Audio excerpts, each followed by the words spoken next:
So I'm kind of getting in the early stages of planning my electrical work. Right off the bat, the Home Depot boxes are too deep. They stick out too far, and I kind of knew they would. So I got to do something. Now they make a shallow box, but it is so shallow it's almost impossible to get the wires in. But if I cut the back off of the boxes, it'll fit perfectly. So let's go make a machine to cut the back off the boxes.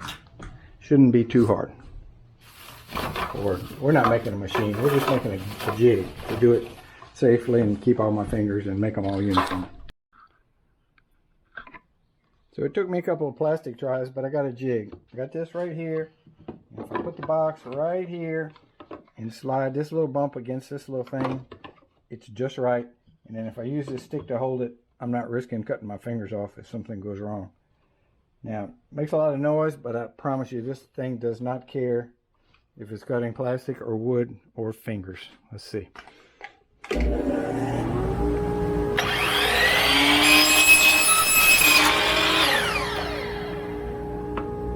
it. I'm gonna do them all. Well, I'll say 1 and 2 in case I don't need them all, but I think I need them all.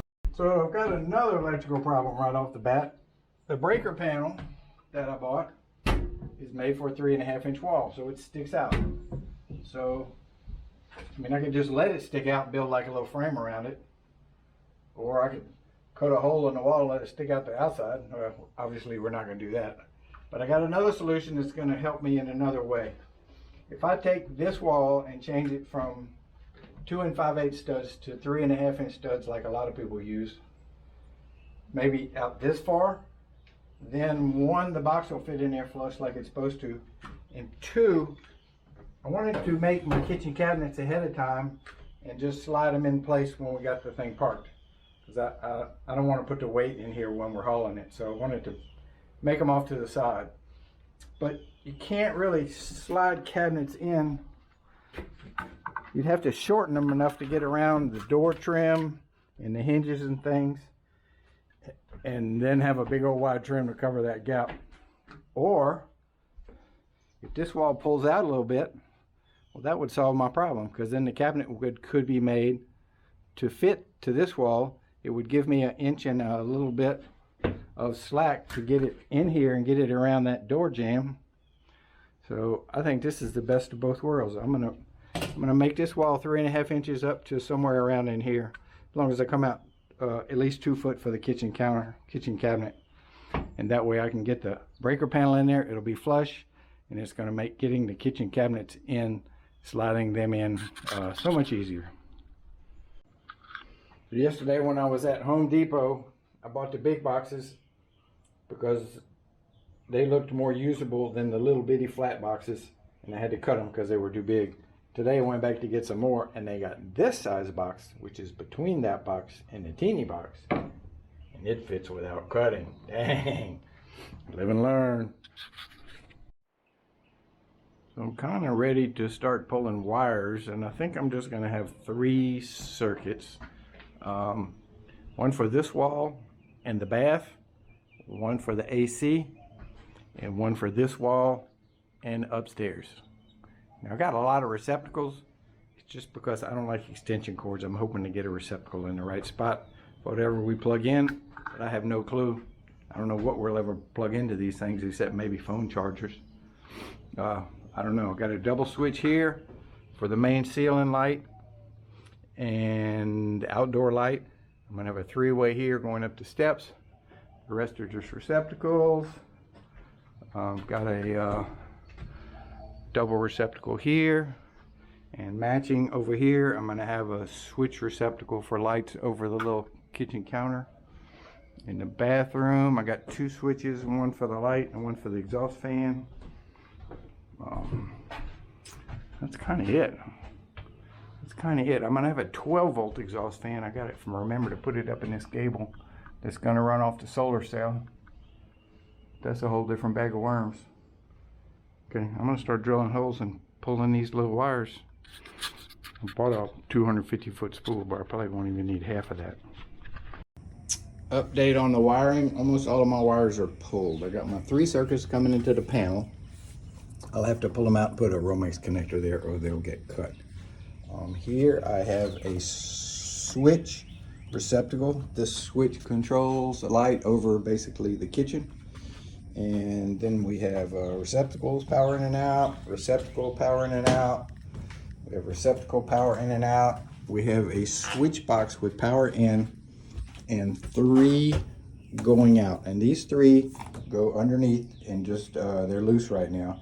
And they will control, the receptacles will be on all the time. And there'll be a ceiling light on a switch and an exhaust fan on a switch. And these 3 wires are just hanging loose in there. So I'll have some kind of junction box to make it easy to hook back up the bathroom when I finish it and disconnect it and hook it back up. So there'll be a junction box under there. Receptacle in and out, receptacle in and out, receptacle in and out, power in and power out and power in. And this will be a 3-way switch to control some sort of light up there. And I don't have a clue what I'm gonna do yet. This will be a double switch, and one will be an outside light, which will probably be about right here. And the other switch will control the ceiling light for this 8-foot ceiling part. And I don't have a clue what I'm gonna do with that yet either, so I didn't run the wire. And then upstairs, I just have 3 receptacles. I don't have the 3-way switch located, and I don't know what I'm gonna do for lights up here. But anyway,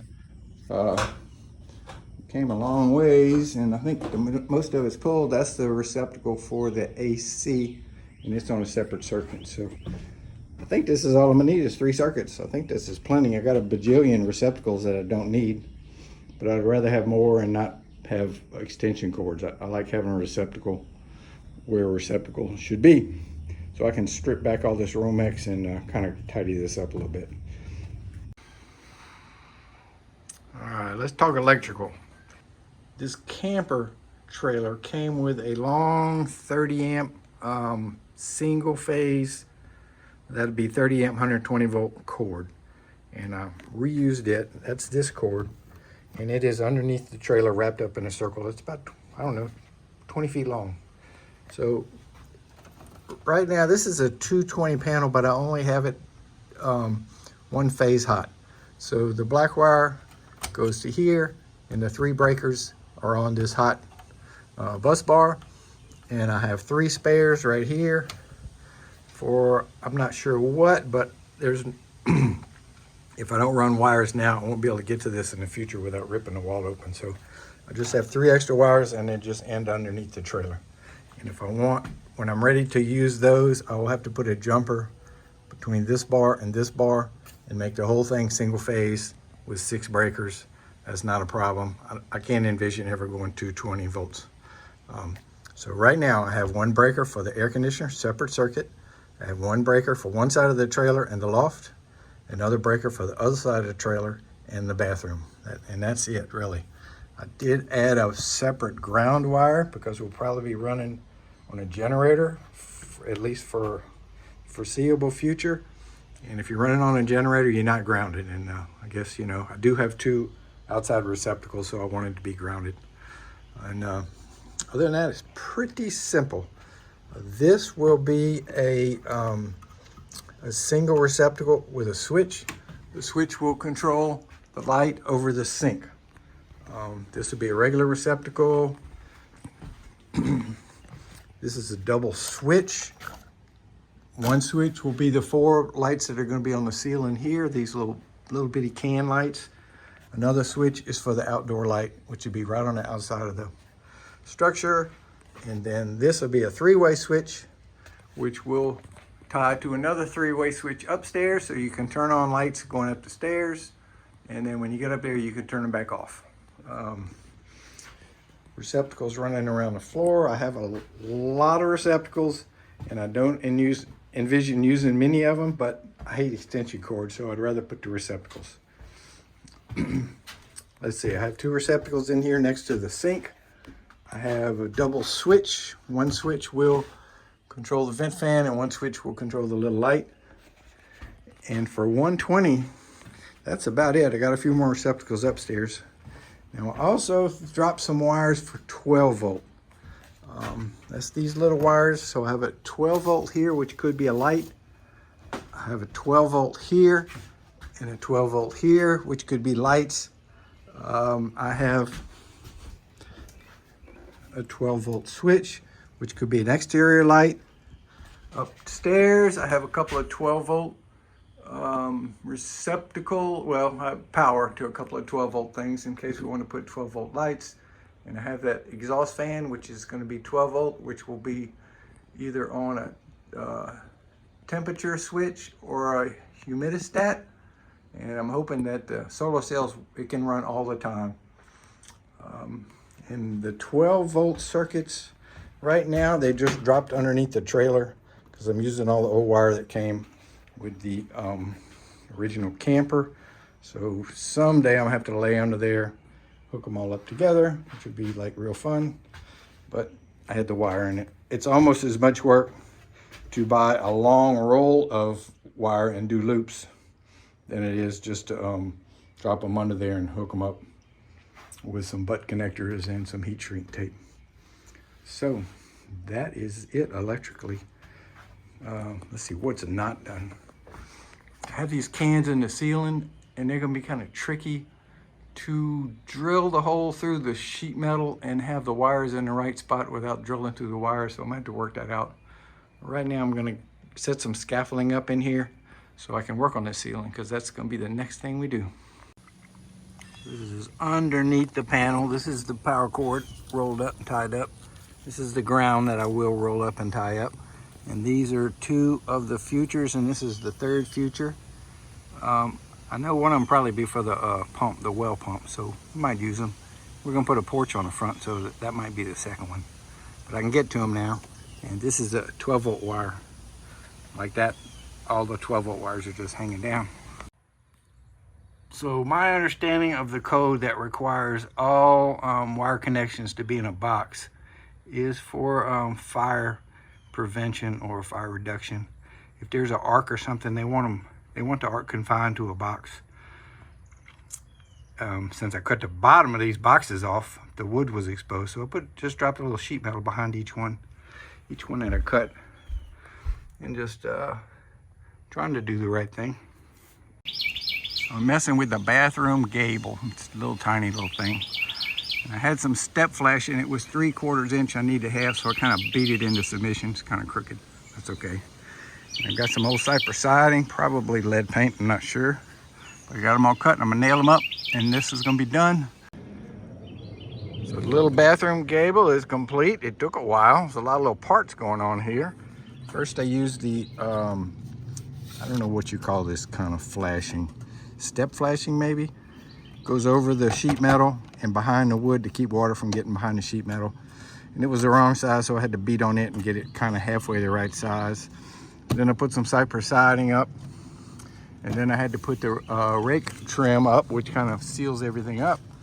And then I cut a hole and put the vent, but because of the siding, there was big cracks and it's kind of cheapo. So I put this little flashing here to keep the water from getting behind it. I need to bend it out a little bit. And then I put some reverse siding to flatten this all out. And now it's pretty close to fitting. A little caulk will help it out. And I'm gonna go back inside and hook the hose up to the interior part of this from the bathroom exhaust fan. It's just to help get the moisture out the bathroom. Ceiling structure in the bathroom, 100% complete. Vent is installed, the hose goes outside, the ceiling light box is installed. Both of these have power to the switch. And yeah, I got 12 volt here. If we ever rely on 12 volt, it'll be like camping out because we won't have heat and we won't have AC. So I don't think there'll be too many days we're going to spend here with just 12 volt. But anyway, I put a few lights around just in case. And I'm going to insulate all the ceilings with 3.5 inch bats, and then I'm going to put 3/4 foam on top of the ceiling joist, or on the bottom of the ceiling joist, and then some sort of plywood. And here it's going to be some 3/8 plywood that I pulled out of a junk pile. This ceiling I believe is going to be sheet metal, and this ceiling will probably be some nicer 1/4 inch plywood. I got my bats up, easy schmeezy. And I'm covering it with 1-inch foam from the original Aerolite trailer walls. I have plenty. I'm gonna cover this ceiling with a 1-inch foam because it doesn't matter if it's 7 foot or 6'11". And I won't do the walls. I'll just do insulation batts in the walls. So it'd probably take a pretty good structural engineer to do the calculations, but I know in my heart that my roof is now stronger since I nailed and glued this plywood to this little gable wall. Just went and picked up some insulation, getting ready to insulate the ceiling. Well, everything's ready, but I'm insulate the ceiling where I have the scaffolding. Because if I don't finish the scaffolding, I can't come in and out of that room. So we're gonna get that ceiling knocked out. Now this stuff is itchy. It is nothing like it used to be. When we remodeled houses back in the late 70s and the 80s, the old insulation I put in maybe in the 50s and the 60s, that stuff was horrible. It was horrible. This stuff's pretty cottony. This stuff's not bad at all. Take this any day of the week. Got the wires for the 4 can lights kind of roughly where they go. I got them lightly stapled to the bottom of the plywood. I can, hopefully when I cut the hole in the sheet metal and the foam, I can reach up there and grab it and pull it down. I can pull that staple out by hand because it's just barely in there. So I'm gonna go ahead and insulate over them and fish them out later. So this is what I'm doing. Kind of struggling a little bit here, kind of trying to learn how to do this, but it's getting better.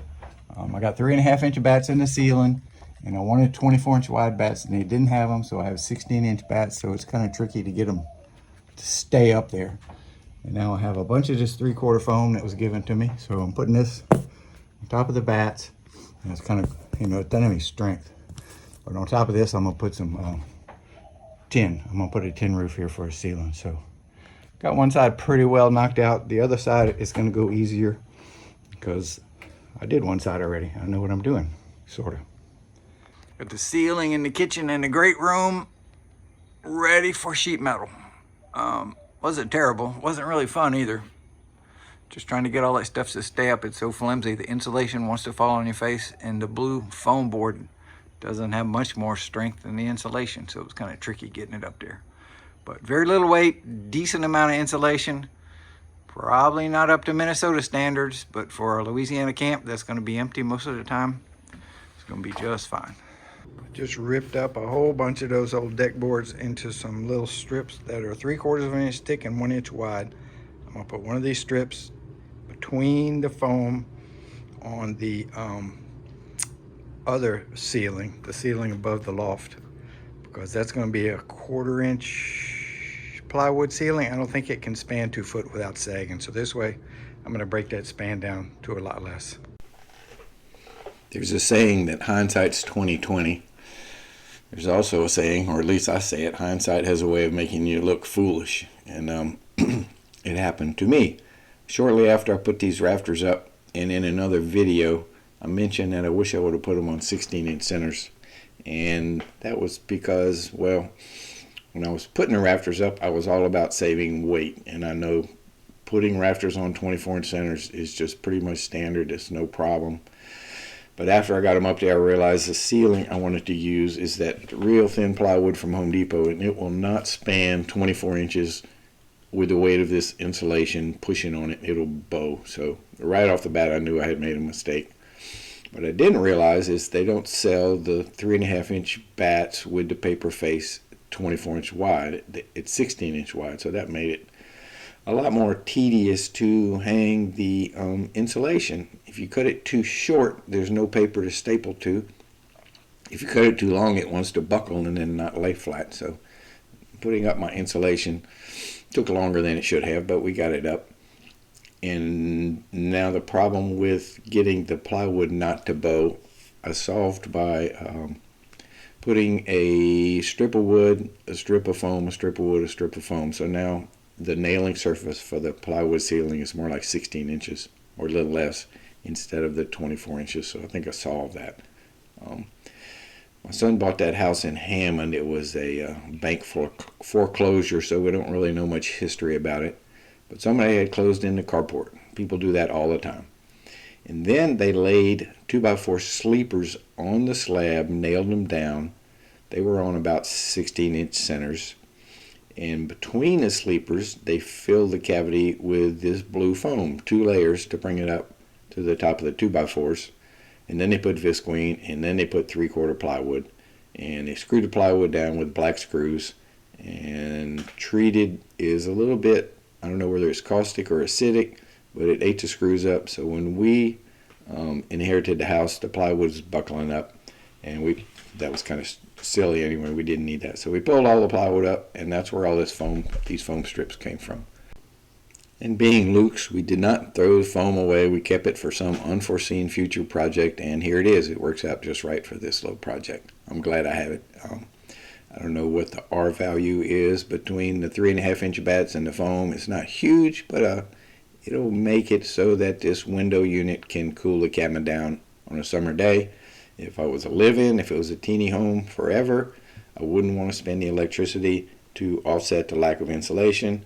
But for a couple of days once a month, it's no problem. We'll be able to cool the cabin down, and it'll just cost a few more pennies than if I had more insulation in the ceiling, which would have meant lowering the ceilings, which, you know, everything's a trade-off, so this is good. This was not hard work. The insulation weighs nothing, the foam weighs nothing, but it's kind of uncomfortable being up there, crawling around on my 1953 model knees and bending over. It's not what I do well anymore. I work much better when I can stand up straight, but it's done. Probably 3 hours the first day and maybe 3.5 the second day. And the only thing left to do now is to put up the plywood ceiling. And when I do that, at least I want to wear the dust mask so it'll be a little more comfortable. The wooden strips between the foam reduce the span of the plywood to less than 16 inches. So I think it'll be perfectly fine. And if it does if the plywood does warp a little bit, it won't be so noticeable because it'll be in a different direction than if I would have just tried to staple the plywood on top of the ceiling, the rafters, on the bottom of the rafters. Yesterday afternoon I got this far on the loft ceiling and I wanted to finish, but it got a thunderstorm. It got real dark and I couldn't see what I was doing. Or maybe I just got tired. But anyway, I didn't finish. So today, it's the morning. It's super muggy, very unpleasant. But I'm going to try to finish the ceilings, because this ceiling's done. Let's see what we can do. So I finished one side, and now I need to relocate all my junk to this side, kind of switch my basis of operation over. And ooh, it's hot. I don't know if I'm going to make it today. I'm going to get as much done as I can. And then I'm going to put the air conditioner in the window. I probably should have done that already.